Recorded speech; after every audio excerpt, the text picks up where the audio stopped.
All right, it's time for you to pull over and pay attention to the National Real Estate Cafe with Don and Gino Fronti, where you get your daily dose of real estate market updates. And today we're going to bring up how the performance was of all kinds of assets in 2015, because to evaluate what a good investment is in 2016, probably a good idea to take a look at last year, don't you think, Don? So you're going to love this chart. It's one of our favorites because we tell you about this all the time.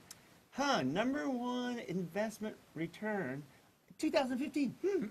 Yeah, real estate, baby, 6.8% return. But NASDAQ looked pretty good. How's that looking for the first quarter of the year, though, Don? A lot of you are going, I don't like stocks right now. So let's talk about that, right? Because this also doesn't paint the full picture for 2016, because the other ones that we're looking at here, everything here except for real estate is much more volatile. Right. So this year what we'll see is we'll still see continued gains in real estate.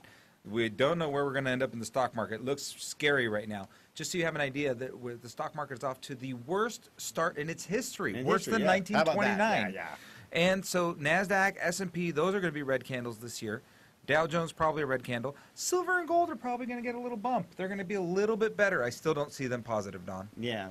So what is the only fear, obviously, if you're going to invest in real estate? Will it continue to appreciate? Well, how about these projections from the Bears and the Bulls? Yeah, and that's not any football/basketball game, Don. No, neither of them are in the Super Bowl this year. Yeah, so so here's what we're looking at, right? So the Bulls are people that think the market is fantastic. They're the most aggressive. They think real estate to 2020 is going to return 30%. That's pretty aggressive, Don. That's very optimistic. So let's be a little more pessimistic than that. What's the average look like? Well, the average is 21.6% just between now and 2020. So basically over the next 4 years. So I put a little thing there, at 21.6% on a $400,000 home, that's $86,400 or $21,600 per year. Are you going to save that much? Now, here's the catch. Don says that you need 21.6 return on $100,000 to make that kind of money. Now, what's beautiful about real estate is you can apply leverage. You only need $12,500 to apply and make the same kind of return, so you get to leverage that return and multiply it with real estate. The next 4 to 5 years for real estate, simply amazing. All right, we're going to stay on the screen forever, evidently, Furman.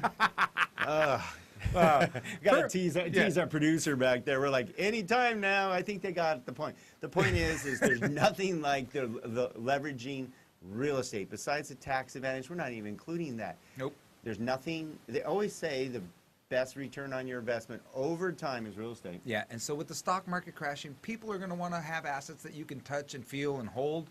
So people are going to get into real estate because it just feels good over time. Nothing like feeling good. And you'll feel better if you listen to these daily, because you'll be in the know on the National Real Estate Cafe. You can get these sent right to your phone by texting NREC to the number 5885. Or check out our website where they're all there, 250 videos. And so far, you can look at the old ones. We've been pretty spot on. No doubt. And we have don&gino.com, where we do a weekly radio show. Over 800 interviews with some of the top professionals on don&gino.com. Check us out and stay in tune.